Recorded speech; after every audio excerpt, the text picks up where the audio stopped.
Party Bilawal Bhutto Zardari ने मुल्क में महंगाई का जिम्मेदार एक बार फिर इमरान खान साहब को ठहरा दिया है। सवाल किया है कि वज़ीर आज़म साहब, मुल्क में महंगाई की सतह बुलंद तरीन हो रही है, क्या अब थोड़ा सा घबरा लें? साथ साथ उन्होंने ये भी कहा है लगाई साहब कि लंगर खाने खोलने से गुर्बत ख़त्म नहीं होगी, आपको कुछ करके दिखाना होगा। मेरे ख्याल में गुर्बत के ख़ात्मे के लिए लंगर खोलने का जो एहतमाम है वो तो उन सोसाइटियों में होता है जो टोटल फेलुअर की तरफ जा रही होती हैं। अच्छा। इसका मतलब यही होता है कि हुकूमत कुछ करने के काबिल नहीं है और हुकूमत के पास अपने वसाइल नहीं है, इसलिए वो खैरात मांगने की तरफ निकल पड़ती है। और दूसरे खैरात मांगने वालों से जो चैरिटी लेते हैं, जो लाकर लोगों के पास जमा करते हैं, उनसे कहा है कि जनाब आप आएँ हमारी निगरानी में खिलाएँ। भाई वो अपनी निगरानी में अच्छा खिला रहे थे।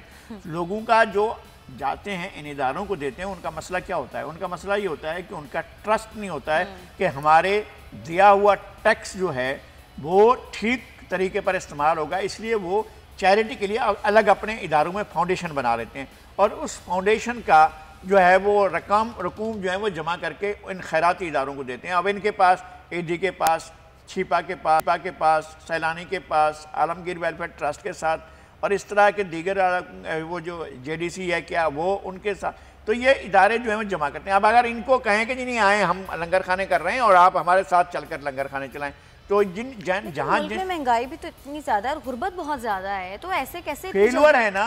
2-2.5 सालों में तो नहीं गुर्बत का नहीं, मैं ये कह रहा हूँ कि इससे पहले तो लंगर खाने सरकार नहीं चलाती थी ना, इससे पहले तो इतनी महंगाई नहीं थी ना, लोग घरों में बैठकर खा रहे थे ना, महंगाई का रोना इतना नहीं रोया जा रहा था, लोगों का बेरोजगार इतने नहीं थे जो इन्होंने बेरोजगार किए हैं लोगों को, जो इन्होंने महंगाई फैलाई है। एक आलमी एजेंडे की तकमील के लिए हर 15 दिन में बिजली के बिलों में इजाफा और गैस के बिलों में इजाफा, पेट्रोल की कीमतों में इजाफा, दुनिया में चीज़ें कम हो रही थी, ये बढ़ाए चले जा रहे थे। और फिर उसके बाद लोगों को क्या मिला है? इन रिटर्न लोगों को क्या मिला है? आप कहते हैं कि लोग टैक्स नहीं देते हैं, आप इनडायरेक्ट टैक्स के जरिए एक गरीब आदमी जो रेडी लगाता है, नहीं वो भी नहीं, जो भीख मांगता है उसका आप टैक्स लेते हैं।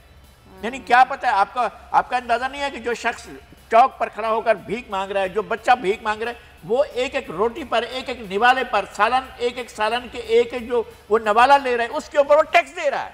एक एक आदमी टैक्स दे रहा है और कहते हैं नहीं पाकिस्तानी टैक्स नहीं देते।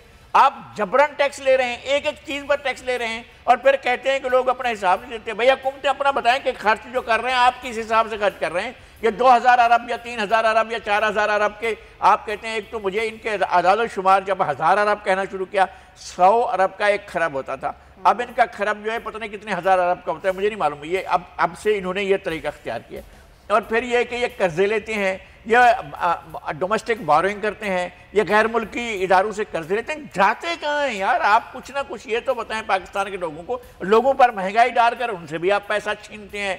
आपके इनडायरेक्ट टैक्सेस भी होते हैं, डायरेक्ट टैक्सेस तो आप करते नहीं हैं। डायरेक्ट टैक्सेस करेंगे तो पता चलेगा कि पाकिस्तान के लोग सबसे ज़्यादा टैक्स दे रहे हैं। आप इनडायरेक्ट टैक्सिंग करते हैं ताकि लोगों को बताएं। अच्छा, उसमें घपड़े का चांस ज़्यादा होता है। ये जो महकमे वसूल करते हैं टैक्स को, जहाँ जहाँ भी वसूल करते हैं, वो उसके लोग जो हैं वो क्या पुलिस के अंदर या क्या सियासत लोगों के अंदर, किन लोगों के अंदर जो करप्शन होती है उसका तो कोई हिसाब होता होगा। लेकिन जो लोग ये टैक्स वसूल करते हैं इनके पास क्या क्या चीज़ें होती हैं, किस किस तरह की चीज़ें होती हैं, और वहाँ खामखा ये चीज़ें इतनी मुश्किल रखी जाती हैं कि लोग जाकर वो प्रॉपरली डायरेक्ट टैक्स में जा नहीं सकते हैं नेट में। सही।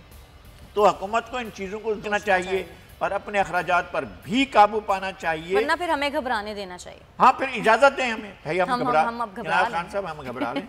बिल्कुल। सब्सक्राइब करें और बेल दबाएं ताकि कोई खबर रह न जाए।